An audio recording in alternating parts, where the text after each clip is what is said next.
Hey, this is Ross Sutherland. Do you know how hard it is to say my name? My name has 3 S's in a row. You know how often I have to say my name, and yet I still can't fucking Ross Sutherland. Jesus Christ. You're listening to Imaginary Advice. Sorry, this started off. I'm coming in hot. Hey, while I'm here, did you know this podcast is funded entirely through listener support? There's no advertising, no sponsors. It exists entirely because of the generosity of you, the listener.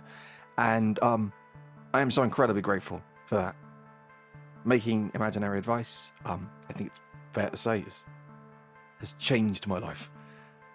I now have this opportunity to make something brand new for this channel every month, and then every month I get to wipe the slate clean and start again. And what I love most of all is that there's no intermediary between us. There's no third party that has to approve of the material, because I'm pretty sure 99% of the things I come up with for the show would never be commissioned by anyone else.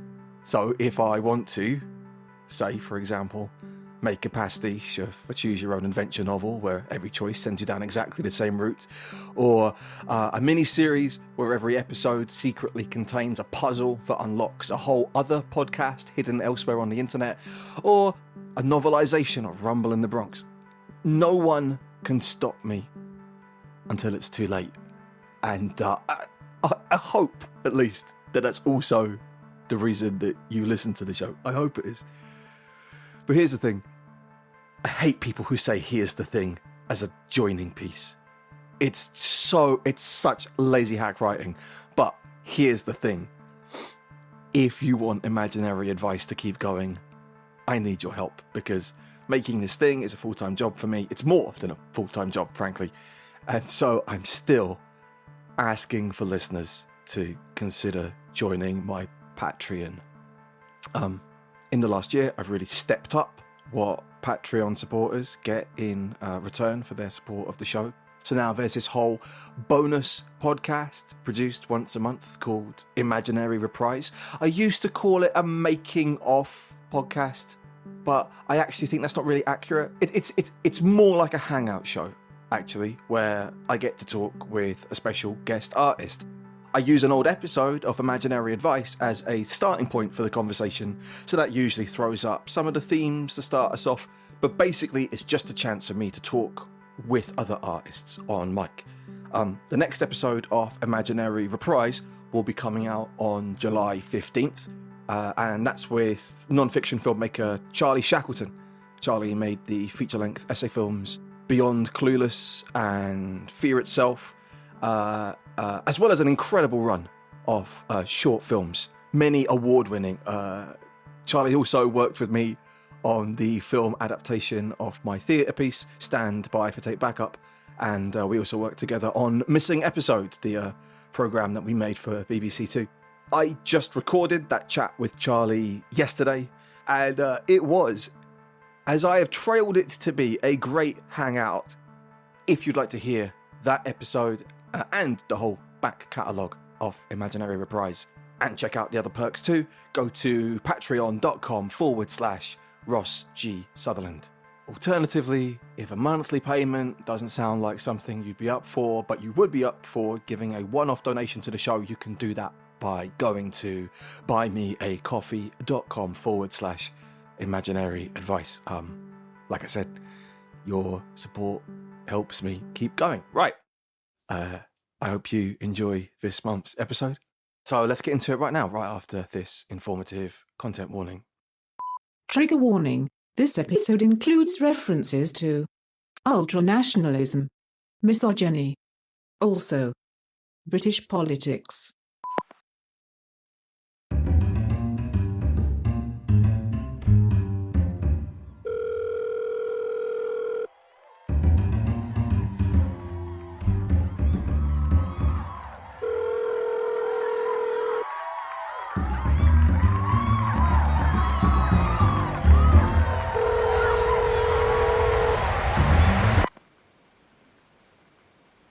Yeah. Hey, this is Amber Amber? from The Advice Show. I got an email from you saying you'd like to share a problem. Am I live on the radio now? No, we don't go out live. All right. But is this a good time to talk? Yeah, I've got half an hour. Great. Your email didn't have a name on it. Right, yeah, you can just call me the coolest guy who ever lived. All right, then. I've got such a great story for you, Amber. Great. Like, your listeners are going to love it. Just checking, was that your real name you just gave me? Yeah. I just want to double check, because some people like to conceal their identity when they come on the show, you know, if they're talking about sensitive subjects. No, I'm fine using my real name. Okay. So this is how it works. I'll record this conversation now, and then this recording will go out as part of the scheduled programme this Saturday afternoon. Have you listened to the Advice Show before? Was I supposed to? No, it doesn't matter. All right, good. So your email said that you had a recent life-changing experience. Yeah. And now you're trying to work out what to do next. So, yeah, I'd love to hear more about that. And then hopefully I'll try and give you some advice. Okay then. All right. This is a funny story, actually. Because it all started with Boris Johnson. Whoa. Okay. Yeah, it was late one night. And sorry, mate. I've got to stop you. There are certain words that I can't broadcast on the air. I can't say Boris Johnson on the air. No. You're serious? I mean, there could be kids listening, or people with. I know a lot of dads, right? None of them would mind if I said Boris Johnson in front of their kid. I mean, little ones wouldn't have a clue what a Boris Johnson was, and like the older ones, I mean, they got to learn about sex sooner or later, haven't they? Well, being horny, it isn't actually a crime. There's nothing shameful about two consenting, sexually active adults deciding that they want Boris Johnson. okay. Hearing a story like that, it could be instructive for young people. So this show goes out to radio stations all over the world, and international broadcasting rules are pretty strict. So this is why we don't traditionally handle sex advice on this show. Good, because I don't need sex advice. Okay, well, maybe we can skip past this bit of the story then. No, we can't. But it's integral to the plot. I just don't understand why the media is always trying to shame people. Come on. No, I used to work in the media, right? Like I know what it's like, right? There's a pervasive, toxic attitude within liberal media that wants everyone to feel bad, like all the time, just for being themselves. How about this? If you can keep the explicit language to a minimum, maybe we can find a way to edit around the parts I can't broadcast. You can't just edit out the parts you don't like. No, all right. I mean, I won't be censored. There's actually still a way that we can do this. If you say any of the bad words from my list, I'll just make a note of them, and then at the end of our chat today, we'll record you saying some radio-friendly alternatives to those words. Right. Then I'll go back through the recording tonight and swap out the offending words for the new ones. So because you're choosing your own replacement words, you'll keep complete creative control of your story. Everything will still be in your own words. Does that make sense? And then you'll be able to broadcast it. I should be able to put it out. All right. Good. I appreciate you doing the extra work there. I know a lot of people talk shit about you, but as far as I'm concerned, you are a fantastic legend. Okay. Thank you, mate. You immediately swore there. Right, yeah. So just watch that. Right. It'll just be less work for both of us if you can just keep a lid on that. Yeah, fine. Okay. Anyway, shall I just go for it then? Go for it. All right, so this all kicked off a couple of Saturdays back. Okay. I've been talking to this girl on Tinder, and we decided to go out for lunchtime cocktails. This is first date? First date, but we've been talking a lot before. We end up staying in the pub all day, getting in round after round, closing time, we're heading in the same direction, both walking back to the same bus stop. And so we just take a little shortcut through this graveyard, right? And you don't have to go into too much detail. Out of nowhere, right, this girl, like, she turns to me and she's like, "Hey, how does a Boris Johnson sound?" And I'm like, "What?" And what did that sound mean exactly? I was just surprised, that's all. not scared. No. No, I just didn't expect the night to end with me standing in a field full of dead people, dropping my trousers for Boris Johnson. But I was 100% up for it. Sure. You know, sometimes I think a cheeky Boris Johnson can be better than sex, actually. I mean, other times, Boris Johnson can be really awful, I know that. Anyway, Like a really drunk Boris Johnson. You know, when they're all teeth and no rhythm. Like, I've been scarred for life, I tell I you. have no idea how I'm going to edit this. But then again, no pain, no gain, I, right? I don't mean to rush you, but we Anyway, should... she says to me, "Do you fancy Boris Johnson?" And I say, "Yes, I fancy a cheeky little Boris Johnson." And the next thing... You know, if you couldn't get aroused, Sorry? there's nothing to be worried about. No, I got no problems in that department. You weren't shy No, because of the public nature of the proposition. no, I got no problems there. Okay, I just wanted to check that all this braggadocio isn't because, What? you know, you felt embarrassed or something. Do the Bartman. Okay. No, if you want to question my manhood, you can just do the Bartman. Okay, I'm sorry I offended you, but obviously you can't say those words on air either. Insulted me. If you don't insult me, I won't have to tell you to do the Bartman. Okay, but you do understand this is an example of something you're going to need to record a replacement for. Maybe we should record the replacement for that cuss right now, just as a test run to get you thinking a little more about your use of language. All right, fine. It might help the rest of our conversation go a bit smoother. Yeah, I already said, fine. Okay, I'll count you in. And then you say a radio-friendly alternative to that cuss, okay? Instead of do the Bartman. Yeah. Stop saying it, but yes. Your replacement can still be an insult, but like the kind of insult you can say before the watershed. Yeah, I got one. As long as what you say is broadcastable, I promise I'll use it. Ready? Yeah, I've got one. Let's do it. 3, 2, 1. Do the Bartman. Do you think all the 4-year-olds listening to your show will be happy with that then? Yeah? No one's going to wet their nappy hearing my bad language. Is that okay? Yeah, I guess that's fine. Do the Bartman still sounds like a cuss. Yeah, exactly that. I know what I'm doing. Still fits the category of an offensive request, doesn't it? So, yeah, it'll work fine. Right, so now I can say, do the Bartman all I want, can I? I'd still rather you didn't. So after we finish talking today, I will go back through this recording and I'll find every time that you said, do the Bartman just now. And then I'll replace those words with, do the Bartman. And actually, I'll just replace myself when I just swore just now as well. What about Boris Johnson? Do I have to come up with a replacement for that as well? Yes, obviously you'll need to think of a radio-friendly way of saying that. This is ridiculous. But we can come back to it at the end. I just wanted to give you a quick go so you understand the importance of context. I get it, all right.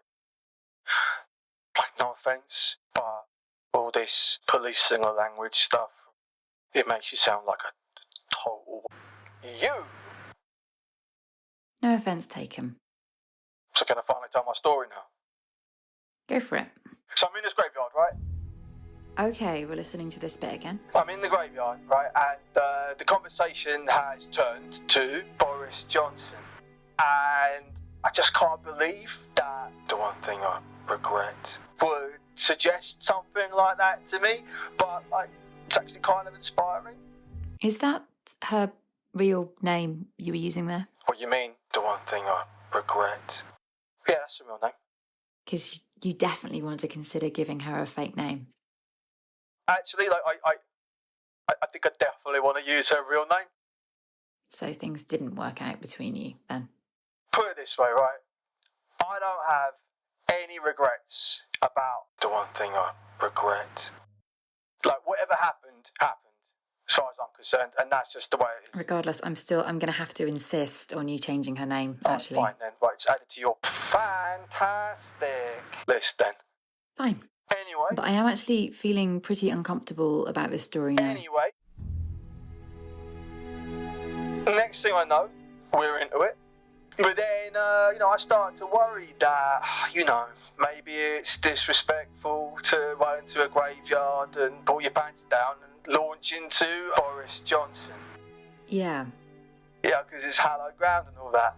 But then, I realise, actually, I've got nothing to be ashamed of. You don't. No, because all those dead people, right? They'd already had their chance, hadn't they? Their time was over, and now it was my time, right? And I shouldn't feel guilty about that. Everyone gets a turn at living, and right now, it's my turn. It's my time on Earth to do whatever I want to do. Yeah? I see. Anyway, at some point while it was all happening, so I ended up opening my eyes, and I realised, now this is funny, that in actual fact, me and her, we weren't actually alone in the graveyard at that precise moment. You weren't? Yeah, there were people walking past us. Right. Because actually it's quite a popular shortcut going through the graveyard. I mean, it's not like everyone was staring at us, like they were trying not to look, but, you know. And you felt embarrassed about this, presumably? Well, for a second, yeah, but then I just found myself returning to that same thought I'd had before, you know. Like I started saying to myself, no, actually, like I've got nothing to be ashamed of here. Like these people walking past me, there's no difference between how I feel about them and how I feel about the dead bodies in the ground, actually. Is that right? Absolutely. But there is no point caring about what strangers think of you, is there? Just as there's no point caring about what the dead think of you. Same rules apply. This is my time on Earth to do whatever I need to do. And I'm not going to let anybody else get in the way. Right? The girl you were with, was she embarrassed? Yeah, she didn't see the other people. Right. It was only me that saw them. You didn't mention it to her? You're confusing the story. No, the point is that I saw them and I thought I'd care, but I didn't. Okay. At this moment, this is a massive deal for me, right? Because it was like, for the first time in my life, I felt no shame whatsoever. You didn't? No, I felt happy and alive, and I felt free. That's how I felt. What had changed, do you think? All I know is, every day of my life, there's always someone trying to make me feel ashamed of something, you know? Like, I should be ashamed to be British, or I should be ashamed because I'm a man. Okay. Or I should be ashamed because, I don't know, because I clogged up the disabled toilet in Wetherspoons, which I only did because I had no choice. Sure. I was desperate. But something happened in my head that night, like something clicked into place. And now I had this new philosophy. It was this new way to think about the world that it just released me from all that fear and and that hatred. I felt like I was climbing a mountain, right? And the higher that I got, the smaller the people on the ground became, right? And their opinions, like their judgment, all those things, they just shrank away, right? It was like I was ascending. Do you see? And I started to wonder, what if maybe I'd unlock the secret to the universe? And you've been drinking for how many hours?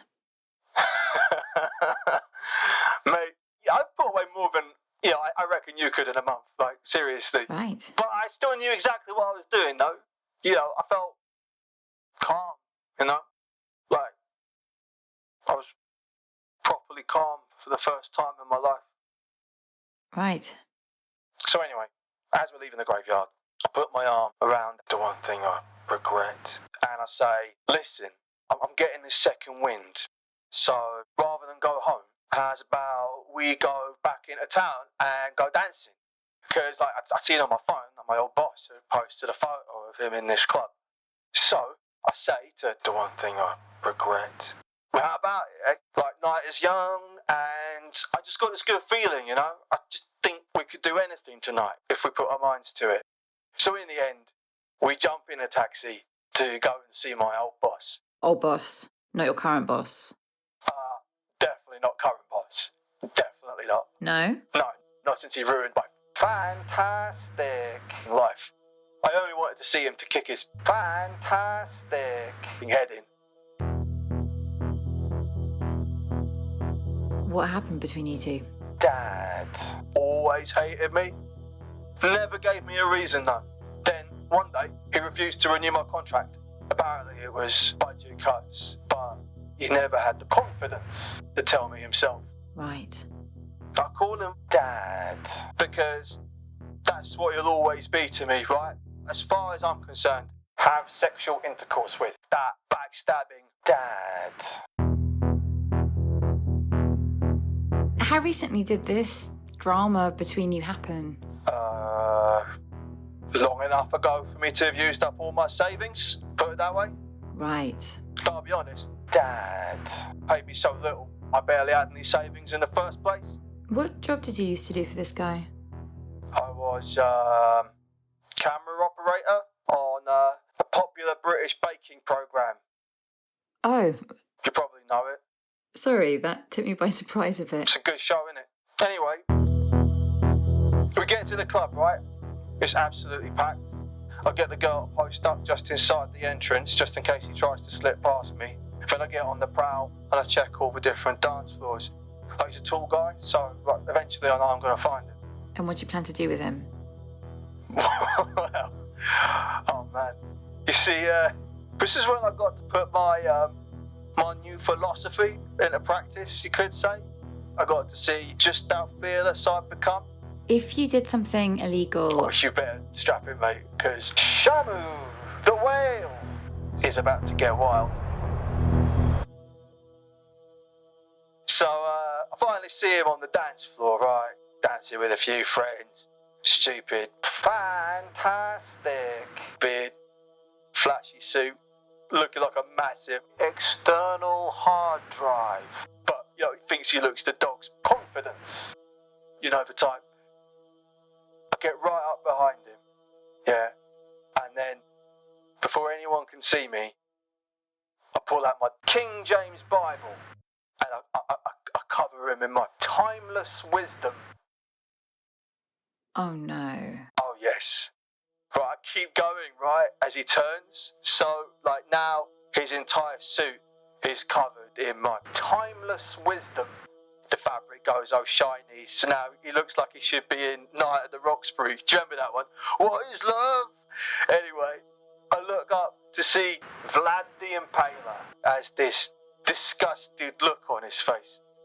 That's your old boss, is it? Yeah, obviously. You don't know him, do you? No. But you should give him a fake name. Nah. As far as I'm concerned, have sexual intercourse with Vlad the Impaler. We'll come back to that. Anyway, Vlad the Impaler gives me this pitiful look, like he's so disappointed in me, but I don't care. His judgment, his hatred, it's meaningless to me now, because I'm on this whole higher level. I just say to him, having a good night. Then, before he could say anything, I give him another load of timeless wisdom in the face. Immediately, Vlad the Impaler jumps back and yells, "Oi, do the Bartman!" And suddenly, the whole club is going crazy. I'm not surprised. People start trying to grab me, trying to get me out. Yeah, Yeah, but I don't care. I can see that. In fact, every time someone grabs me, I just, shrug off that item of clothing.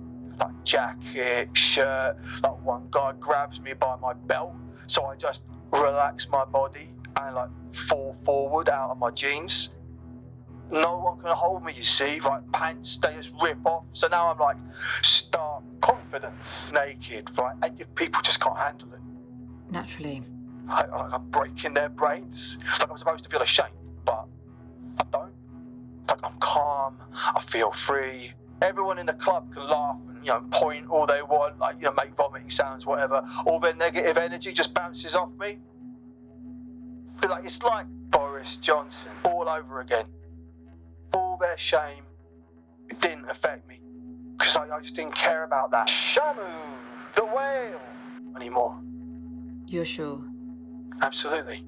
Because that's the secret. I knew that now. You just got to say, have sexual intercourse with that Shamu, the whale. From now on, I'm going after the things I want. As a life philosophy, that's pretty ruthless. But it works. You stop caring, they can't hurt you. Emotionally.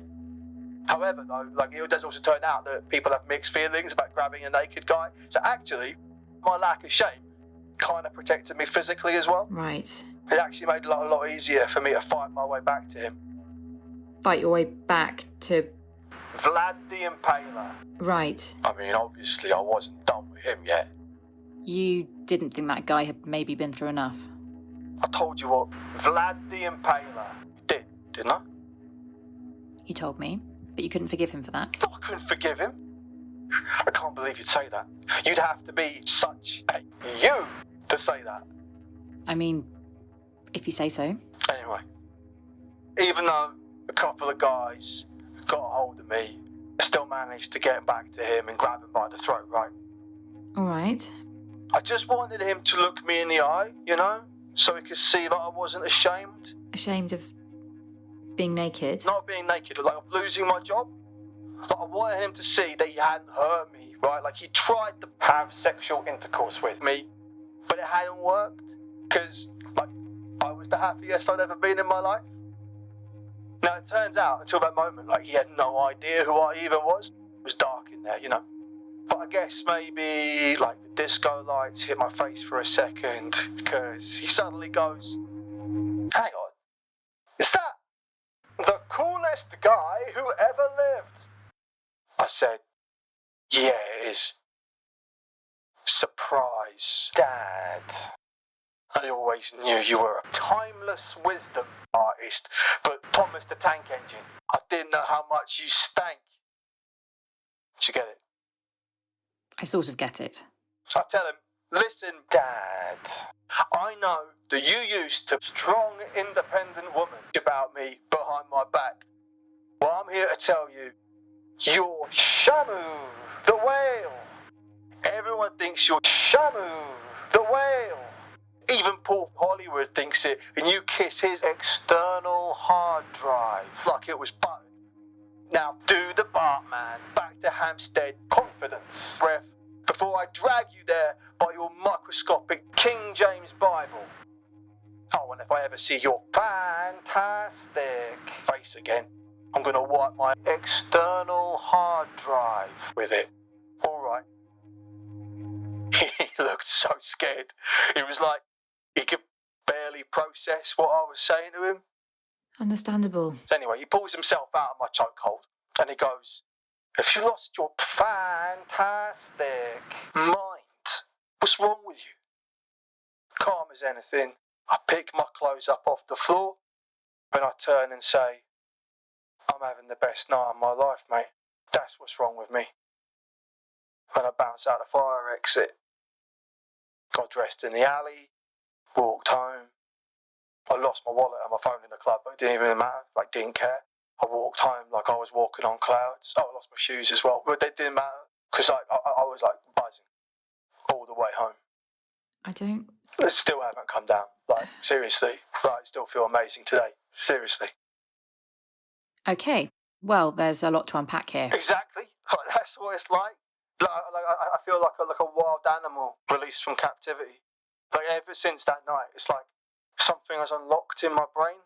I bought a notebook, yeah, because, like, the way I see it, this new philosophy of mine, like, it's got 7 pillars, okay, right, and each pillar has between 3 and 9 directives. Hang on a second. Like, it's a system for ascension, right? Like, it's a way to rise up above judgment and experience true freedom. Can we talk about... Like, I want to liberate people, basically, like, help them take back control. Sorry? What about your date? What date? The person you were on a date with? Yeah, right, yeah. The person you brought to the club, yeah, who you then abandoned to assault your ex-employer? Yeah, well, I didn't involve her, which was absolutely the right thing to do, wasn't it? But you asked her to come with you, and then you just left her there, no? Yeah, well, no, it's called being spontaneous. In fact, that's one of the rules of my system, actually. Always move on instinct. People like me, like, we just get it. Like, we understand. Like, you can never predict the future. Like, you can only make it. And that's what I did. Like, in a split second, I saw an opportunity and I immediately acted on it. I degraded my enemy by using him as a urinal, and then I used my whole body to terrify him. She saw everything that happened, right? What you did to that poor man. By poor man, you are talking about Vlad the Impaler, right? Yeah, she saw what happened, but it's none of her business, is it? Really, she's not an important part of the story. But this did end things between you, right? She's not an important. Look, I'm not apologising for what I did, okay? Like, I don't do regret. It's not one of the rules of the system. Everything that happened led me to where I am today. And, if she doesn't understand that, that's her loss. What happened between you guys then? Oh, can you please stop? Did you speak to her later? I'm not. You're confusing the story. I just wondered if you could continue your relationship, if both of you could reach a point where you understood each other. Is that something you'd like to do? No. Thomas the Tank Engine. For the 50th fantastic time. Like, she's not important to the story. In fact, like, relationships, full stop, are not important, right? Like, they're not part of my system as I see it going forwards. You've got to let relationships go, right? If you want to be truly free. So, yeah, like, please believe me when I say, and I'm smiling right now, like, I've got this huge smile on my face. Like, believe me when I say, like, I am really happy that things ended between me and the one thing I regret. Couldn't be happier. Okay. It was absolutely necessary. Okay, then. All part of the plan. I'm sorry for probing you there. It's fine. I misunderstood. I thought you wanted relationship advice. No. But it's just, this is an advice show, after all. Yeah, I know. And you did say you wanted some help deciding what to do next. Yeah, I did. So I thought you meant saving your relationship, but actually the problem is something else. Yeah. Well, what I actually wanted advice on was like how to get started in radio, like how to get a show, like what microphone to buy, like that kind of thing. Okay. Because as you've heard, I've got a lot of insights, and I'm good at telling stories, and I want to find a way of sharing my discoveries with others. Can we circle back to the subject in a minute? I sort of want to set up my own media empire. Yeah, just before we talk about that. So if you've got some industry contacts, like that'd be great. Listen, I'm aware you haven't asked for it, but I'd still like to offer you some life advice, if that's okay. Yeah. This is some really serious stuff you're going through. And I'm worried about you making some life decisions right now that could lead you to some very dark, very isolated places down the line. I'm not going to try and change your mind on anything. I'm just going to tell you my own life philosophy. You don't have to respond. Just listen. Okay, here's my philosophy. I try to get through each day causing as little pain as possible. I try not to hurt people. That's stupid. Now, the only way I know if I'm not hurting other people is if I listen to them. If there was a better, more accurate, more scientific system, I'd use it, but there isn't. So, I just have to listen to them. Doesn't work. Because no matter what you do, someone is always offended. But that's how bad it's got in this country now. Wait a second. Do you know what? If Thomas the Tank Engine was alive today... Let's not get off the... No. If Thomas the Tank Engine was alive today, the lefties, they'd probably try to crucify him, wouldn't they? Because no one's good enough for them, Based on your story, What? I'm surprised to hear you talking about religion. Look, this is England, right? And if you're brought up in England, you believe in Thomas the Tank Engine. I mean, you believe that he was a real historical figure, right? You're born in the shed of Nazareth and all that. Like, that's the rules. You got to accept Thomas the Tank Engine. I mean, like, it's practically in the national anthem. I don't think that's true. It is. At all. Also, like, the main thing that Thomas the Tank Engine spoke about, when he was wandering around Galilee with John the Baptist, right? The main thing he spoke about was the importance of freedom, wasn't it? I don't think so. Well, that's the same thing that I care about. Freedom, right? The freedom to live your life without shame or censorship. I like what you do on this show, which is to force people to change their words. All right, listen, I don't know how else to say it. Pretty much almost everything you've said on religion just now was completely incorrect. All right, just edit it all out then, woke police. Well, let's just move away from religion, shall we? No, go on. Change Thomas the Tank Engine into something that the kiddies will like. Swap it for Thomas the Tank Engine.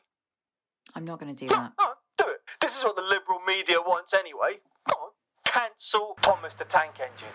You love it, don't you? Oh, can't have Thomas the Tank Engine in the school nativity. Not anymore. No. Now all the kids have to sing the Internationale and reenact scenes from I, Daniel Blake. It's madness. Okay, if that's what you want, I'll do it. Of course you will. Of course you will. Liberal media, the shame factory. Let's just back up a second, okay? You wanted to get on the air so you could describe to me in great detail a drunken public sexual encounter you had with a first date, which, because you experienced no embarrassment upon being caught by strangers, made you decide that you had outgrown human empathy and proceeded to a nightclub to drunkenly assault an ex-employer of yours. A turn of events, which, upon later reflection, you have decided is such an inspiring parable, you think it can kickstart some kind of new life coaching career. Is that right? Have I got that right? I'm not misrepresenting you, am I? Look, I'm sorry that you lost your job. Right now, you might feel alone, cheated. You might feel as if no one is looking out for you. Think about it this way. You really should have been arrested for what you did in that club, but for some reason, it seems as if your old boss isn't pressing charges. Maybe that's because He's scared of me. Or maybe it's because he knows the person who attacked him wasn't the real you. Sometimes it's hard to notice the little kindnesses that people show us. It's all too easy for us to focus on our pain. You've been testing yourself to see how much you can hurt someone without feeling bad about it, and an experiment like this is never going to end well. I think you're going to end up doing something that you're going to regret for the rest of your life. Just think, is this what you want to be remembered for? Is this who you really want to be?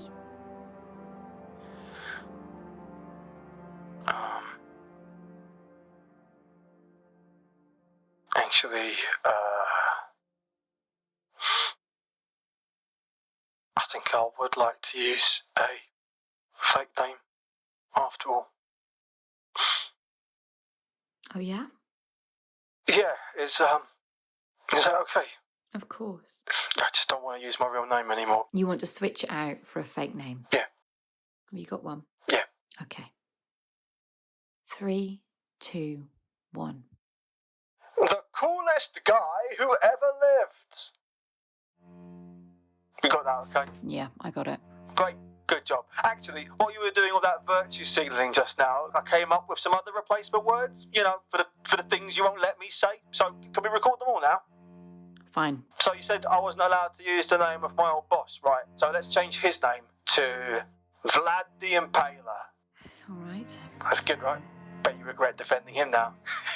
A little bit. You are going to look like such a fantastic you. You're probably right. To make things a bit more sophisticated, let's replace my timeless wisdom with timeless wisdom. And change my King James Bible to King James Bible. That's one for all those listeners with strong religious beliefs. You're worked up, I understand that, but you need to take this seriously. I am taking it seriously, Amber. Otherwise, Well, I am. What's left? the F word on its own. Easy. Have sexual intercourse with. What word do you want to use for cojones? Confidence. A word for something that you need to wipe. My external hard drive. A person known for masturbatory reasons. You.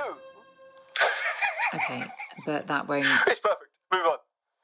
I'm really punching up this script. Someone who has sex with mothers. That would be a dad. But you have to start making them harder than this. These aren't riddles. Give me another. You can take longer to think about them if you want. The B word. Sexist slur. Yes. No more. Amber is a strong, independent woman. Now we say, Amber is a strong, independent woman. How about that? You like that? The S word. Right. Instead of, this radio show is Shamu, the whale. Let's do, this radio show is Shamu, the whale. Perfect. The kids will love it. Are you done? I don't know. Am I? Can we finally end this fantastic conversation? I mean, not if you keep swearing and creating more work. Yeah, I'll change that one to fantastic. Good? Listen, I was just trying to offer you some advice. It's my job. There is no need to insult me. Wait. I came up with a good fake name for the one thing I regret as well. Just call her the one thing I regret. What did you just say? I was just making a point. Say it again. I don't care. We'll call her something I else don't then. think you should ever call a woman that. All right, call her the one thing I regret. And you think that is less insulting? Well, you pick a name then. No, you pick it. Well, I'm trying, but you won't let me. You're telling me you're incapable of picking a name that isn't offensive? It's just a joke. Wow, you must really have hated her. No. You think you know what happened, right? Like, but you don't know Shamu, the whale. You're right, I don't. Exactly, you don't. And why should I? I already forget I said anything. Okay. All right, well, just give me a name then. I don't know. Like, I cannot express how little I care about this. It's just What? for someone who claims they're immune to other people's opinions, you come across as quite a wounded guy. I don't know if you're aware of that. All right. You seem really upset. Right. What do you want me to say? Yes. First thing, I went round to her house to explain. She wouldn't let me in. I had to talk to her through the door, didn't I? Standing there like a King James Bible on her doorstep, freezing my confidence. So, You had clothes on by that point, though. yes, I had clothes on. Okay. It's still cold. Anyway, I explained everything to her, clear English. I laid it out, like all nice and simple, right? I said, look, I know Vlad the Impaler might look like Thomas the Tank Engine, but he's a spineless dad who had sexual intercourse with my entire life. She said, oh, you look like you were going to kill him. I said, that's confidence. She said, I saw you punch at least 5 people. I said, that's confidence. She said, oh, where's your dignity? I said, dignity? Have sexual intercourse with. Dignity? Like, would I be standing here like a King James Bible saying all this? Shamu, the whale, with every dad on the block listening in, if I gave one flying have sexual intercourse with. What fantastic. People thought about me. I mean, Thomas the Tank Engine. You're what I want. That's why I'm fantastic. Standing here, freezing, desperate for timeless wisdom. Because I'm fantastic. Love you, right? I don't like saying that. Shamu, the whale, out loud. Because that's how you talk. But it's true. After that, door just went quiet. So I thought, have sexual intercourse with is. That must have been hard. You have no idea. In that moment, I decided, well, if I'm not going to spend the rest of my life with her, I'm not going to spend with anyone, right? And like that, I cut myself free. And it's going to make the rest of my life like that much easier, Because if you don't have to worry about relationships, you get a lot more time to focus on the other things you want in life.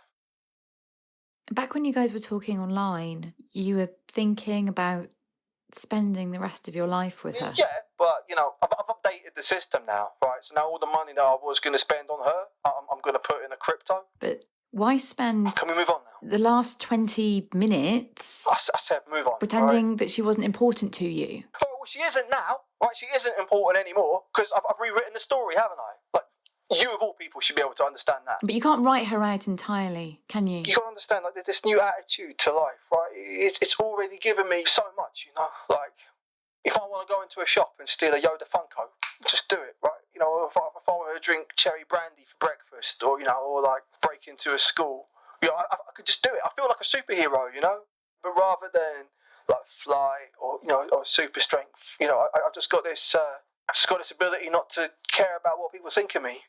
And seriously, like right now, like as yet, I feel like I have barely tested my powers. But You still miss her? yeah, I just wish she'd understood. I didn't mean to, she didn't deserve that. She's the one thing I regret about all this. But whatever, I'm moving on now. How about using that Using what? as her name? The one thing I regret. Are you serious? What a fantastic idea. It just seemed like an honest expression. No regrets. It's literally one of my core principles, right? So if you go back and you change her name to the one thing I regret, then that whole part of my philosophy is just going to be absolute gibberish. Honestly, I don't think it's going to make any difference. No? Thinking back, I'm certain of it. The comprehension of your philosophy will not be affected. All right, fine then. Use it. But just in case it confuses things, before I go, is it all right if can I just read you out my manifesto? You have a manifesto? Yeah, I wrote down what I think is the most distilled version of my message. Okay. Have I ever got my own radio show? Like this is the monologue that I'd end each show with. All right, go for it.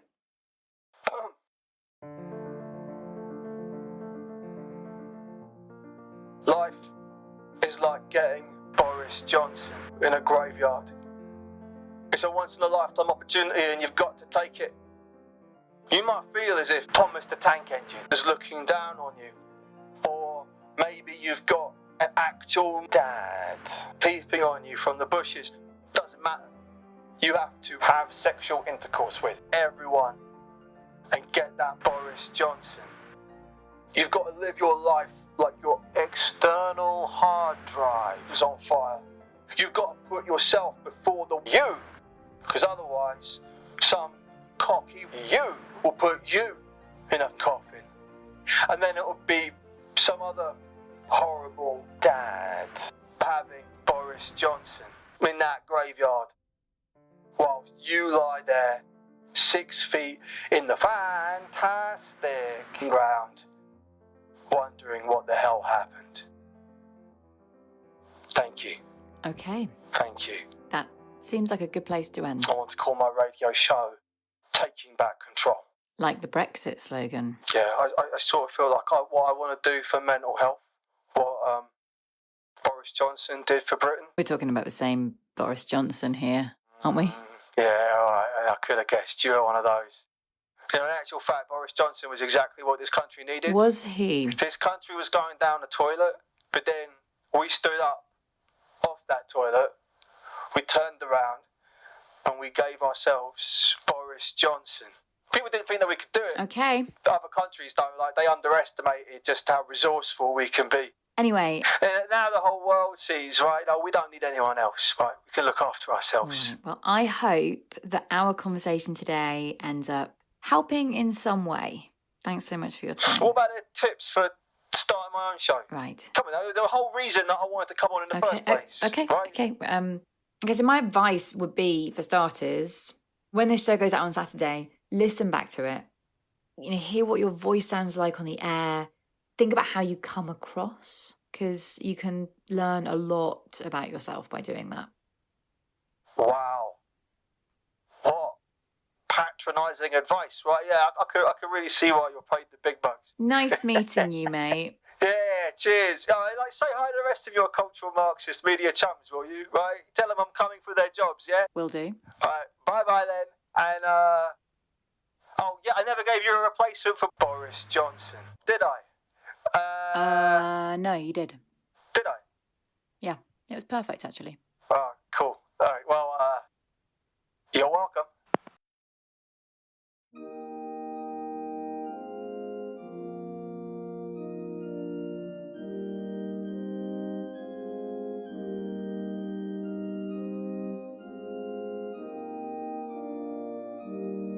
So that is the end of Imaginary Advice for another month. Sometimes I think I write a story because I run into something that I can't understand, and I want to create a space in my head where I can try to break it down and get my head around it. And then sometimes I do that and it still confuses the fuck out of me. And in those occasions, at least then I sort of say to myself, well, maybe I can still create a story about that sense of confusion and the feeling of certain political extremes becoming so alien to me that they actually separate into their own alien language. Anyway, I'm so grateful that the fantastic Katie Bonna was able to provide the voice of Amber.